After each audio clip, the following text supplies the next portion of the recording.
আজকে আমি ছোট মাছ দিয়ে পেঁপে রান্না করব। পেঁপেটাকে আমি ছিলে সিদ্ধ করে নিয়েছি। কড়াইয়ে তেল দিয়ে মশলা দিয়ে দিব।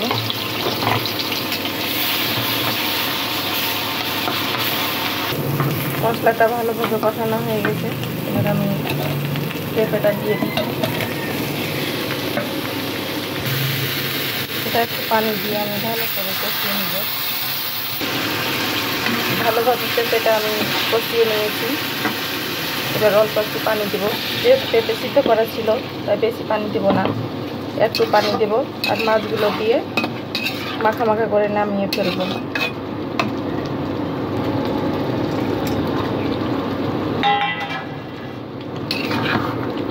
মাছগুলো দিয়ে দিলাম, এবার আমি ঢাকনা দিয়ে দেব। দেখুন কালারটা কত সুন্দর এসেছে। এই পর্যায়ে আমি নামিয়ে নেব।